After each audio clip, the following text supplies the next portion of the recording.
हाँ चलो देखो भाई। हाँ अब पढ़ना है ग्रेविटेशनल पोटेंशियल एनर्जी। क्या पढ़ना है यहाँ पे? Gravitational potential energy. ठीक है, अब सबसे पहले इस पोटेंशियल एनर्जी का काम क्या होता है? जो दो मासेस होता है, बराबर, दो मासेस एक दूसरे के क्या रहते हैं भाई? एक दूसरे से अट्रैक्ट रहते हैं। तो अट्रैक्ट रहते हैं मतलब कोई तो भी फोर्स होगा, कोई तो एनर्जी होंगी उनके बीच में। वो एनर्जी को क्या बोलेंगे अपन? Gravitational potential energy. क्या बोलेंगे इसको अपन? Gravitational potential energy. और वर्क डन, अभी इसको वर्क डन के कैसे फॉर्म में बनाते हैं? अगर कोई मास इंफिनिटी पे, कहाँ है इसमें मास भाई? कहाँ रखा है इस मास को? इंफिनिटी। कितने मास है ऐसे? दो मास है, m1 और m2। कहाँ रखे दोनों मास? इंफिनिटी। अब मैं ये दोनों मास को इंफिनिटी से कहाँ लाता हूँ? सम डिस्टेंस पे लाता हूँ। ये आ गया m1 यहाँ पे, m2 यहाँ पे आ गया, दूसरा कौन सा आ गया इधर? m1। अब इन दोनों के बीच में क्या होगा भाई? ग्रेविटेशन डिस्टेंस कुछ तो होगा, अपन दोनों के बीच में क्या होगा? Gravitational potential energy. क्या होगा दोनों के बीच में? ग्रेविटेशनल पोटेंशियल एनर्जी, बराबर। अगर ये सिंगल रहता, मैंने सिर्फ एक को लाया होता तो कोई भी ग्रेविटेशनल पोटेंशियल एनर्जी नहीं। दोनों को लाने के बाद क्या होगा? दोनों के बीच में ग्रेविटेशनल पोटेंशियल एनर्जी आ चुका है। अब मुझे ग्रेविटेशनल पोटेंशियल एनर्जी प्रूव करना है तो मैं किसको याद करूं? Work done. किसको याद करूं भाई? तो मेरा सिंपल वर्क डन का फार्मूला क्या होता है? बोलो बोलो, वर्क डन का सिंपल फार्मूला भाई, integration of force into displacement. याद है ये चीजें? ठीक है सर। फोर्स का वैल्यू बोलो कितना आएगा? अपना ग्रेविटेशनल फोर्स क्या होता है भाई? G m1 m2 upon into dr। Into क्या आ जाएगा भाई यहाँ पे? इसमें कोई डाउट? अब अपन ने वर्क डन कहां से कहां तक किया भाई? पहले इंफिनिटी पे था। कहां पे था पहले? इंफिनिटी से कहां लेके आया मैं? Some distance. इंफिनिटी से कहां पे लेके आया?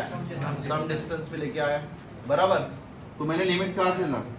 इंफिनिटी से लेके r तक। कहां तक लिमिट डाले भाई? इंफिनिटी से लेके r तक लिमिट डाल दिया। ठीक है, अब उसके बाद ये तुमको सॉल्व करना आता है। अब इसमें देखो g m1 m2 अपॉन बाहर यहाँ पे क्या है? dr upon r square. क्या क्या है? dr upon r square. Limit क्या रहेंगे? ठीक है, या तो कोई डाउट किसी को? अब इसका वैल्यू कितना आता है भाई? -1/r। क्या आंसर आता है? -1/r। ठीक है, जैसा मैं इसको वैल्यू -1/r तो क्या आता है बोलो?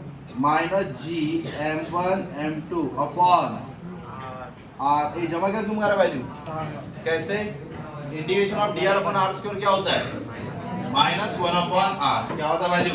-1/r। फिर लिमिट्स कितने आएंगे बोलो यहाँ पे? यहाँ इंफिनिटी और इधर r, बराबर। अब लिमिट कैसे पुट करते हो भाई? Upper limit minus lower limit. तो क्या आ जाएगा बोलो? वर्क डन बोलो -gmm अपॉन r, और यहाँ पे -gmm अपॉन इंफिनिटी, और समथिंग अपॉन बहुत बड़ा वैल्यू। समथिंग अपॉन बहुत बड़ा वैल्यू भाई, आंसर 0। तो मतलब आंसर क्या आ गया बोलो? वर्क डन का आंसर -gmm अपॉन r। ये रहेगा मेरा वर्क डन। कहां से कहां तक? एक मास को इंफिनिटी से कहां लाना है? सम डिस्टेंस पे। तो डायरेक्ट अपन ये फार्मूला यूज करो और ये वर्क डन जो होगा किसके बराबर रहेगा भाई? Is same as gravitational potential energy. Work done किसके बराबर रहेगा? Gravitational potential energy equals to -gmm upon r। क्या रहेगा बोलो? -gmm upon r। कोई दिक्कत इसमें? सर सच में पेपर में हमको अगर भूल गए तो कोई दूसरा अल्टरनेटिव मेथड बता दो कि जिससे आंसर हमारा 1 मिनट में आ जाए। ठीक है, अब ये तो हो गया भाई अपना थ्योरम वाला, या कौन सा मेथड बोलते हैं जो बुकिश लैंग्वेज में लिखा है वो। अब तुमको अगर पेपर में एक झटके में अगर आंसर चाहिए तो वर्क डन सेम एज क्या होता है? Potential energy. तो वर्क डन का सिंपल फार्मूला बोलो? Force into displacement that is r। लिख सकते हैं। और ग्रेविटेशनल फोर्स ऑलवेज क्या करता है भाई? अट्रैक्ट। इसलिए क्या लिखोगे? -g m1 m2 upon r square, और ये r इसके साथ एक गेट, तो -g m1 m2 upon r। इससे भी आंसर सेम आ गया, इसमें भी आंसर सेम आ गया। तो तुमको अगर ग्रेविटेशनल पोटेंशियल एनर्जी पूछा, क्या पूछा भाई, तो क्या आंसर बताओगे, minus G m1 m2 upon r। कैसे आता है पता चला, मतलब रटने की जरूरत भी नहीं है, एक फार्मूला तुमको पहले से याद है, उससे तुम कर लोगे, मतलब ये डेरिवेशन से तुम्हारा छुटकारा मिल जाएगा। ठीक है सर, इतना तुमको पक्का आना चाहिए, पर इसका मेथड काफी डिफिकल्ट रहता है। सॉल्विंग के टाइम इसके जो न्यूमेरिकल्स आते हैं उसके लिए मेथड अच्छा रहता है, पर अपने पास उसका एक शॉर्ट ट्रिक है, तो मैं डायरेक्ट वो मेथड से तुमको पढ़ाता हूं, तुम्हारे आंसर आना स्टार्ट होते हैं। अब देखो क्वेश्चंस कैसे आते हैं, अब देखो इसके क्वेश्चंस कैसे आते हैं, मेन तो चीज अपने क्वेश्चंस है। ठीक है, अब ग्रेविटेशनल पोटेंशियल एनर्जी का फार्मूला तुमको पता चल गया, क्या है भाई, minus G m1 m2 upon r। Minus sign indicate that bound कर गया है, और कम मतलब दोनों मास एक दूसरे को क्या करते हैं, अट्रैक्ट करते हैं, इसलिए वो माइनस साइन इंडिकेट होता है। चलो ठीक है सर, अब इसके क्वेश्चन देखो कैसे आते हैं, क्वेश्चन देखो भाई कैसे आते हैं, मेरे पास एक बहुत अच्छा मेथड इसके लिए। ऐसे एक मासेस रहते हैं, सिस्टम ऑफ मासेस, यहाँ पे m1 इधर, m2 इधर, m3 इधर, m4। सिस्टम कितने सिस्टम है, 4 सिस्टम है, m1 m2 m3 m4 are placed at the vertices of a square of a side A. कितना साइड देख रखा है भाई इसका, ए साइड। ठीक, इसमें कोई डाउट किसी को। अब मुझे क्या फाइंड करना है, फाइंड द पोटेंशियल एनर्जी। क्या क्वेश्चन रहेगा, find the potential energy due to system, find the potential energy of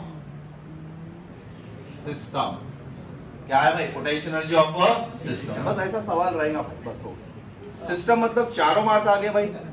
और एक बात बताओ, पोटेंशियल एनर्जी स्केलर है कि वेक्टर है, पोटेंशियल एनर्जी स्केलर की वेक्टर, वन टर्म भी क्या है स्केलर, तो पोटेंशियल एनर्जी क्या रहेगा स्केलर, और स्केलर है तो मेरे को यहाँ पे वेक्टर लॉ ऑफ एडिशन लगाने की जरूरत है क्या, उठाना है, सीधा ऐड करना है। अब देखो मेथड, देखो मेथड बहुत जबरदस्त रहता है। ठीक है, अपन इसके लिए कोई बुकिश मेथड नहीं पढ़ेंगे, एक नॉर्मल मेथड बना के लाया, वही तुमको बता देता हूँ, बहुत अच्छी रहेगी। Potential energy due to system find करना है, क्या फाइंड करना है, potential energy due to system. कितने मास है, 4। शुरुआत नंबर 1 से करोगे भाई, किससे शुरुआत करोगे, अब देखो यहाँ पे इससे शुरुआत करना है तुमने।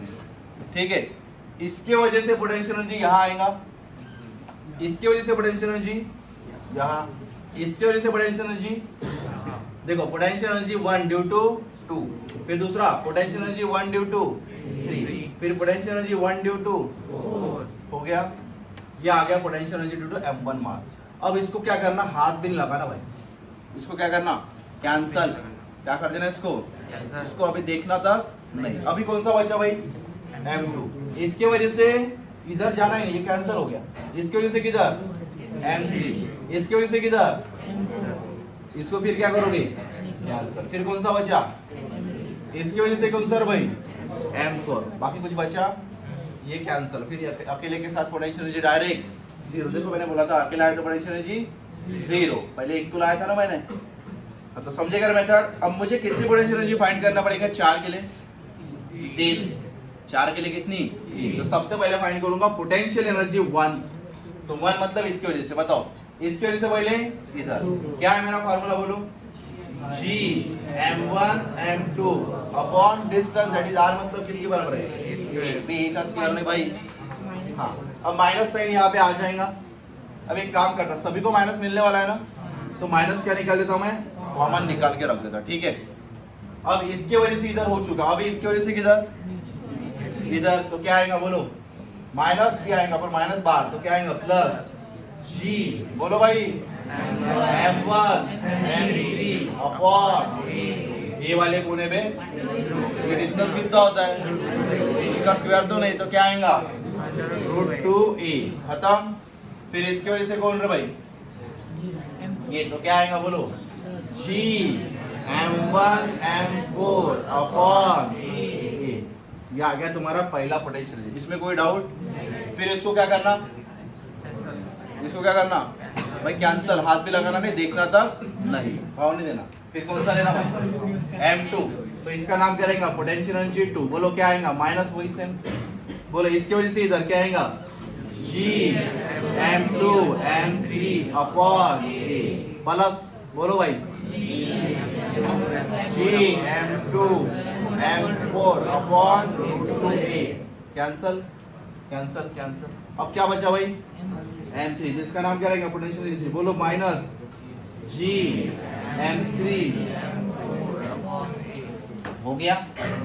अब तुमको ये आंसर चाहिए तो इसका क्या करना पड़ेगा, सिंपल भाई एडिशन कर लोगे। एडिशन मतलब सिंपल सिंपल जो कॉमन निकलता है निकाल के रखो, सभी का क्या हो जाएगा एडिशन कर लोगे, काफी बड़ा आंसर आ जाएगा। g बाय a कॉमन निकाल लो और जो भी बचता है वो, तो क्या बचेगा तुम्हारे पास minus g by a common, तो क्या बचेगा बताओ भाई। सबसे पहले m1 m2 प्लस बोलो m1 m3 upon √2 plus m1 m4, उसके बाद इधर प्लस m1 नहीं m2 m3, फिर इधर m2 m4 ये √2, और क्या बचा इधर भाई m3 m4।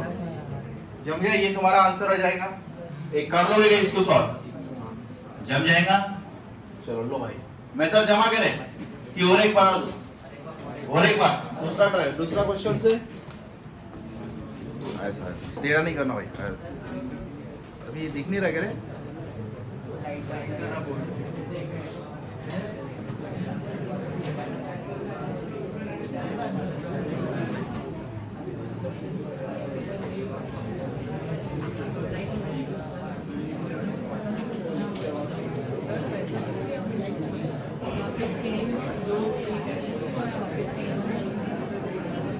क्या रे भाई तो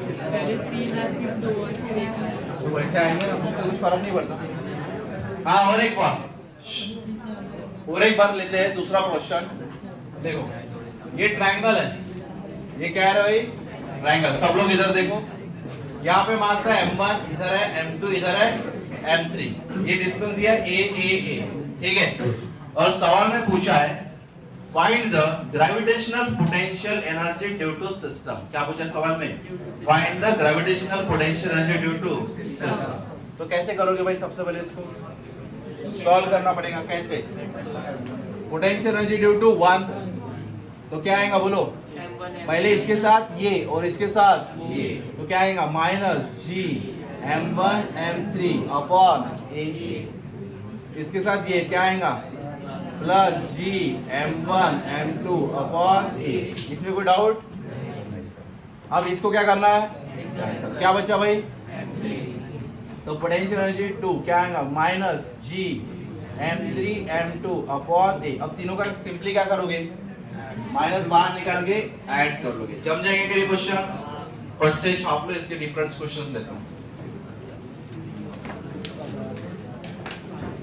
अरे मेथड समझेगा रे, क्या करना उसके वजह से इधर, फिर दूसरा, फिर तीसरा, फिर पहले को कैंसल, फिर दूसरे को लोगे सेम, फिर उसको भी क्या करना है कैंसल,